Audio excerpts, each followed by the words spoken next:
Hello friends, আমি আবারও চলে এসেছি একটি নতুন ভিডিও নিয়ে। তো ভিডিওটা প্রথম থেকে শেষ পর্যন্ত দেখার অনুরোধ রইল। আশা করছি ভালো লাগবে। তো আমি প্রিয়াঙ্কা লাইফস্টাইলে আপনাদের অনেক অনেক স্বাগত জানাই। তো আমি তো ঈশ্বরের কৃপায় অনেক ভালো আছি। আপনারা কেমন আছেন জানাবেন। আশা করছি আপনারা অনেক অনেক ভালো আছেন। ওই যে প্রত্যেক দিনের কাজ, মেয়েদের যে কাজ, সকালবেলায় উঠে ঘুম থেকে উঠে যে কাজগুলো, সে কাজ আমার সারা হয়ে গেছে প্রায়। তো ঘরটা মোছা হয়ে গেলেই আমার মোটামুটি কাজ কমপ্লিট হয়ে যাবে। কিছু করার নেই, কাজগুলো তো করতে হয়। আর প্রত্যেক দিনের কাজগুলো তার আমি দেখাতে পারি না বা দেখায়ও না, কি আর কাজ দেখাবো প্রত্যেক দিন।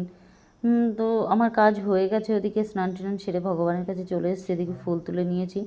তার মধ্যে আরও অন্য কাজ ছিল, ছেলেদেরকে পড়াতে দেওয়া, নিয়ে আসা, এগুলো করা হয়ে গেছে। হয়ে যাওয়ার পরেই আমি এদিকে ছোট ছেলেকে আমি দিয়ে এসেছি স্কুলে, এসে রান্নাগুলো কমপ্লিট করে নিলাম।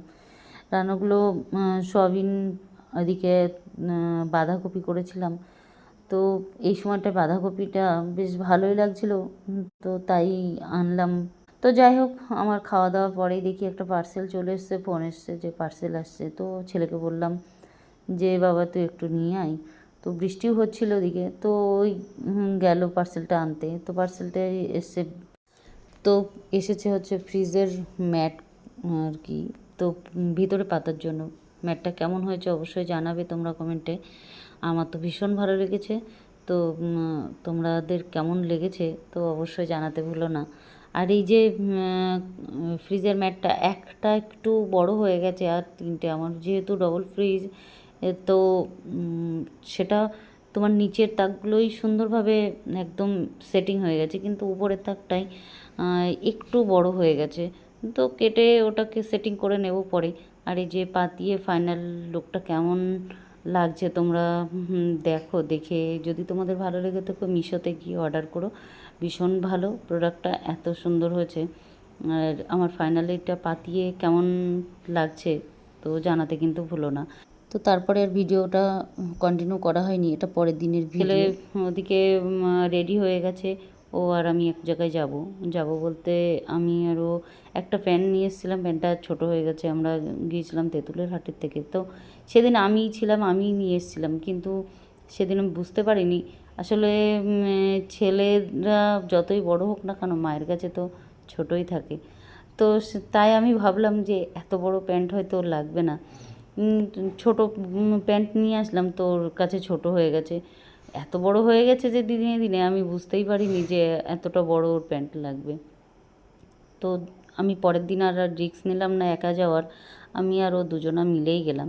তো অনেক দিন পরে ঘুগনিটা দেখলাম তো বাজারে গিয়ে, তো ঘুগনিটা আর লোভ সামলাতে পারলাম না। আর যেহেতু সকালবেলায় তেমন একটা খাওয়া হয়নি, ওই জন্য আমি খিদেও পেয়েছে, তো ভাবলাম আমি আর ছেলে দুজনে মিলে, ও খেতে চাইছিল না, আমার জন্যই ও খেলো। দুজনে মিলে খেয়ে নিলাম। আর বেশ খানিকটা দেরিও হয়েছিল।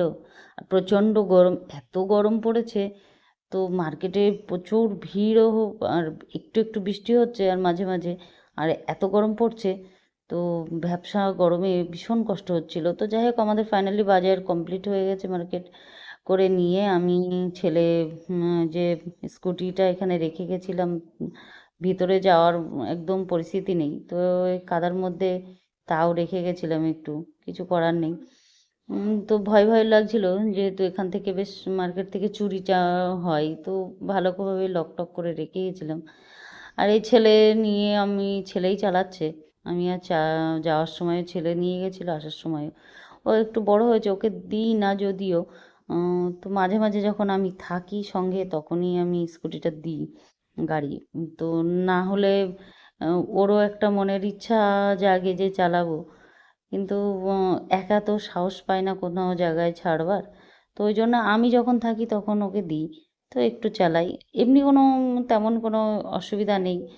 তো যাই হোক, আমি ফাইনালি বাড়ি এসে বাথরুমে একটু ফ্রেশ হয়ে নিলাম, কারণ এত গরম লেগেছে আর এত কষ্ট হচ্ছে। তো ফ্রেশ হবার পরে খাবার দাবার বেড়ে নিয়েছি, ওদিকে রান্না বান্না সব কমপ্লিট হয়ে গেছে। খাওয়া দাওয়া সেরে নিয়েই তারপরে ওই যে দুপুরবেলায় এত কষ্ট হয়েছে, একটু রেস্ট করব।